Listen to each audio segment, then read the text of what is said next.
cordial saludo. En estos momentos realizaré una entrevista a una docente del sector público sobre los decretos 2277 de 1979 y 278 de 2002. A continuación, pues les voy a realizar las preguntas de esta entrevista. Buenas tardes, profesora. Buenas tardes. Soy estudiante de Uniminuto y deseo hacerles unas preguntas sobre los decretos 2277 y 1278. Entonces, a ver si las puedo realizar. Sí, con mucho gusto. Muy bien.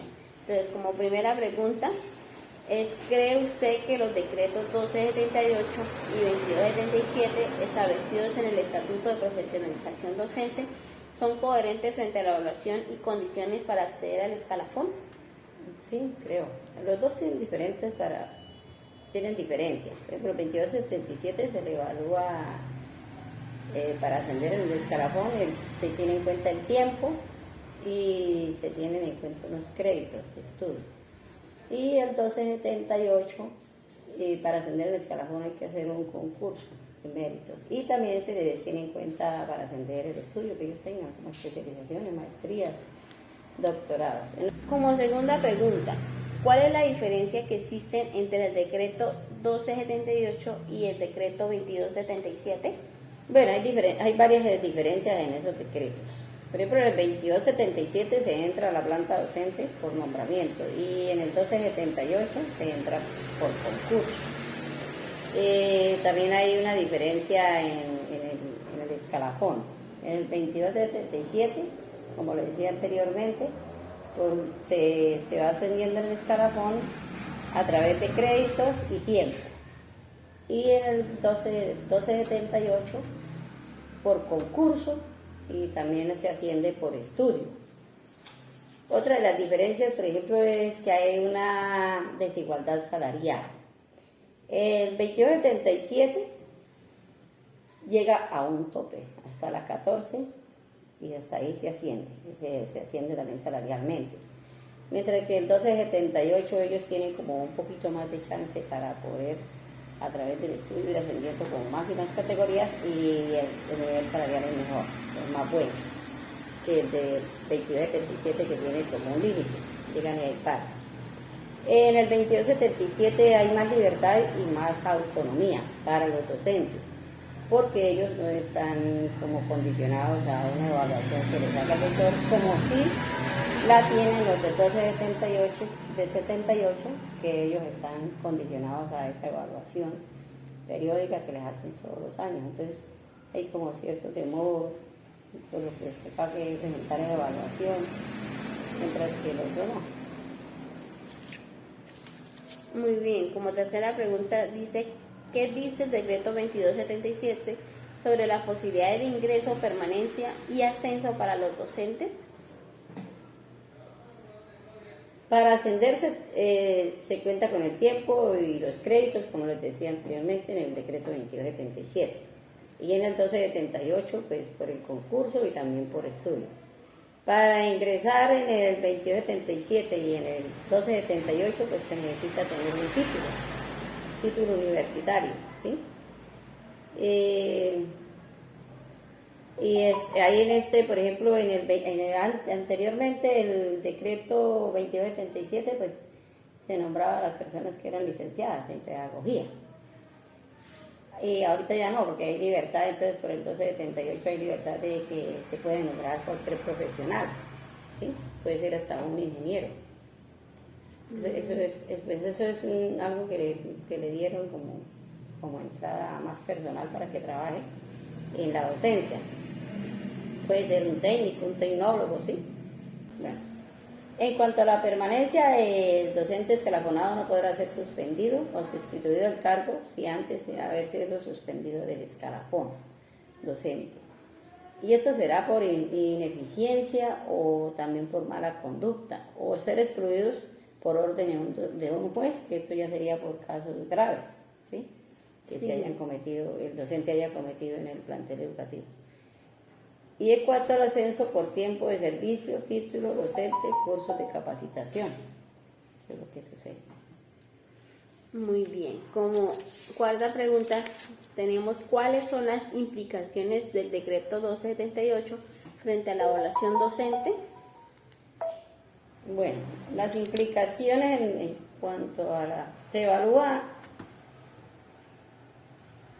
hay una evaluación que es la evaluación ordinaria, hay una evaluación de desempeño anual y hay una evaluación de competencias. Esto implica que haya una preparación profesional permanente para el docente, porque al estar reevaluando periódicamente, estarlo evaluando, sea para el ascenso o también la evaluación que se le aplica en el año, lo va a tener como en constante innovación y capacitación.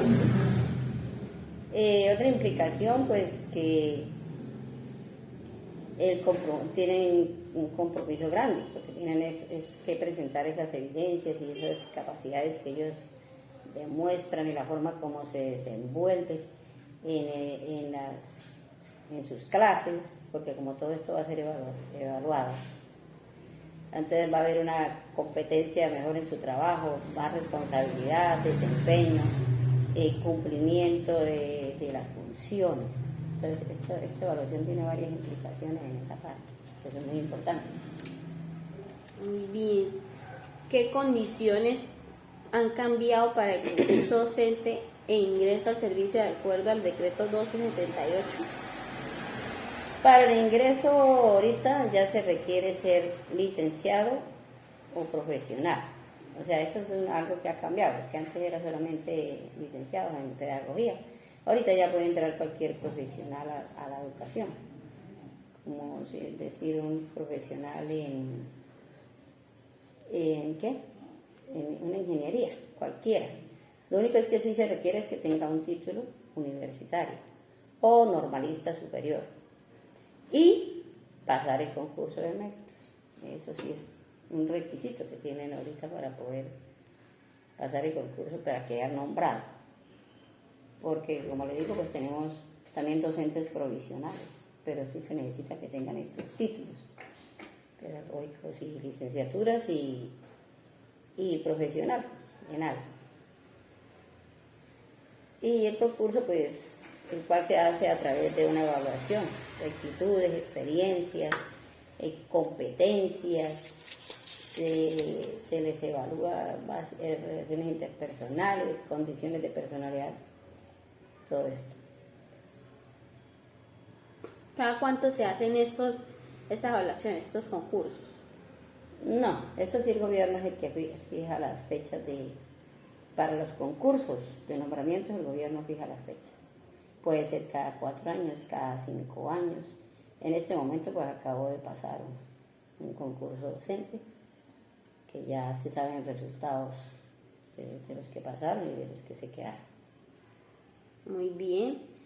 Como esta pregunta tenemos desde su experiencia laboral como docente, ¿cree que se aplican correctamente estos dos decretos acá en Colombia?